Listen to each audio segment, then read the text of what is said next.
దేవుని యొక్క వాక్యంలోకి వెళ్ళే ముందు మనం దేవుని యొక్క వాక్యాన్ని చాలా కాలం నుంచి వింటున్నాం.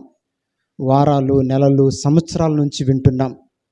దేవుని యొక్క వాక్యము వినటం ఒక ఎత్తైతే దాన్ని అనుసరించటం మరొక ఎత్తు. వినినప్పుడు విశ్వాసం కలిగిద్ది, వినిన వాటి ప్రకారంగా చేసినప్పుడు విజయం వచ్చిద్ది. మన జీవితంలో ఓటమి ఎందుకు ఓడిపోతున్నామంటే వాటి ప్రకారంగా బహుశా నడవకపోవచ్చు. ఆజ్ఞలు అనుసరించటంలో ఆశీర్వాదం ఉందని దేవుడు చెప్పాడు. విన్న వాటిని ప్రకారంగా విని వాటి ప్రకారముగా చేయుట. ఒక బాగా బలరాం అనే ఒక వ్యక్తి ఒక ఊరిలో ఉన్నాడు. అతను చాలా మొద్దు పని చేస్తాడు. అది ఎంత బరువైన బలమైన పని కూడా చేస్తాడు.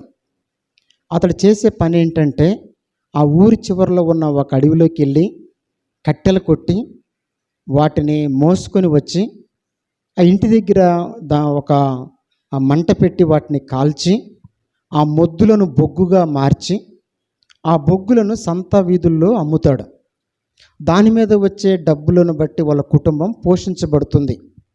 ఇది ఒక నెల, సంవత్సరం కాదు, సంవత్సరాల నుంచి కూడా ఇదే పని చేస్తున్నాడు. ఎటువంటి ఆశీర్వాదం లేదు, ఎటువంటి అభివృద్ధి లేదు. అది తెచ్చుకుంటున్నాడు, తింటున్నారు తప్ప ఏమాత్రం కూడా ఆశీర్వాదం లేని జీవితంగా మిగిలిపోయింది. అటువంటి ఒక నిర్జీవమైన నిస్సారమైన జీవితాన్ని జీవిస్తున్న ఆ వ్యక్తికి ఒక ఆత్మీయుడు ఎదురయ్యాడు. ఆ ఆత్మీయుడు ధనవంతుడు.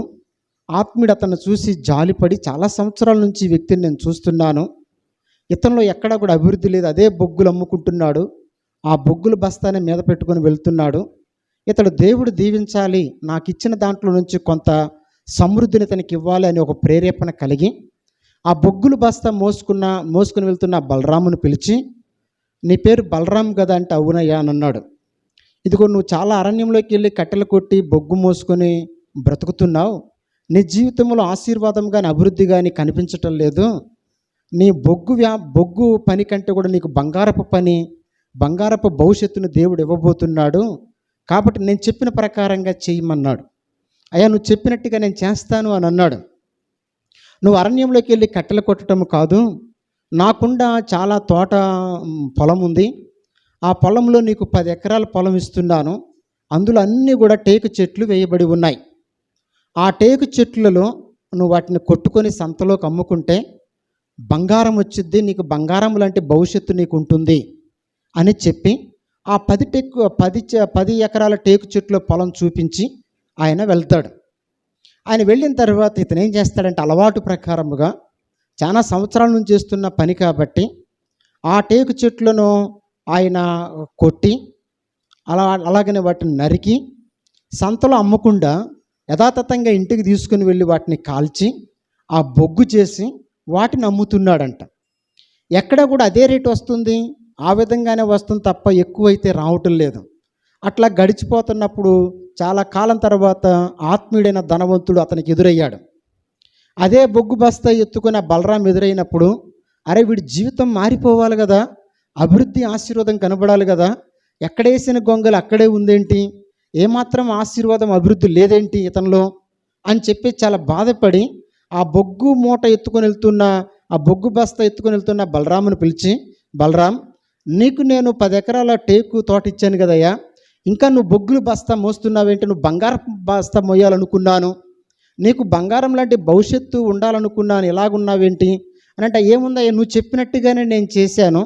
ఏం చేసావు నేను చెప్పినట్టుగానంటే, నువ్వు చెప్పినట్టుగా 10 ఎకరాల టేకు నరికాను, దాన్ని యథామామూలుగా మా ఇంటికి తీసుకుని వెళ్ళాను, వాటిని మరలా కాల్చాను, బొగ్గు అయింది, ఆ బొగ్గుని నేను అమ్మాను, ఆ విధంగానే రేటు వస్తుంది అని చెప్పాడంట. ప్రియమైన సోదరి స్నేహితుడా, ఆ ఆత్మీయుడిచ్చింది బొగ్గు చేసుకోమని కాదు, ఆ టేకు చెట్లను బంగారం చేసుకోమని ఆయన ఇస్తే, అతను అలవాటు ప్రకారంగా ఆ బంగారం అయ్యే ఆ టేకు చెట్లను కూడా బొగ్గుగా మార్చుకొని ఆయన బ్రతుకులు ఎక్కడ అభివృద్ధి లేకుండానే ఆ ఓటమి పాలుగానే ఉన్నట్టుగానే మనకు కనపడుతున్నాడు. సోదరి సంగమ, ఈరోజు బలరాము ఎదుట బొగ్గు పనే చేశాడు, కానీ బంగారం లాంటి అవకాశాన్ని ఆ ఆత్మీయుడి ద్వారా దేవుడిచ్చాడు. కానీ ఆ బంగారాన్ని కూడా ఆయన బొగ్గుగానే మార్చాడు బలరాం. ఈరోజు దేవుడు నిన్ను దీవిస్తాడు అని దేవుడు నిన్ను పిలుస్తున్నాడు. నువ్వు రక్షించబడి సంఘములోకి చేర్చబడి ఆధ్యాత్మికమైన జీవితంలోనూ నీకు కావలసిన ప్రతి అవసరాన్ని తీరుస్తూ అన్ని విషయాలు నువ్వు చేసే చేతి పనుల్లో కూడా దేవుడు ఆశీర్వదించి అభివృద్ధి పరచాలని దేవుడు అనుకుంటా ఉంటే, ఇంకా ఆధ్యాత్మికమైన జీవితంలో మనం ఎదగకపోయినా, మనం చేసే పనుల్లో ఆశీర్వాదం రాకపోయినా, ఒకవేళ బలరాంలాగా మనం ఉన్నామేమో. మనం ఒకసారి పరిశీలించుకోవాలి. బంగారం లాంటి వాక్యం మీ దగ్గరకు వస్తున్నప్పుడు దాన్ని వినేవారంగా ఉన్నాము, కానీ విని వాటి ప్రకారంగా చేసేవారంగా లేకపోతే మనము అభివృద్ధి కనపడదు, ఆశీర్వాదము కూడా కనపడదు.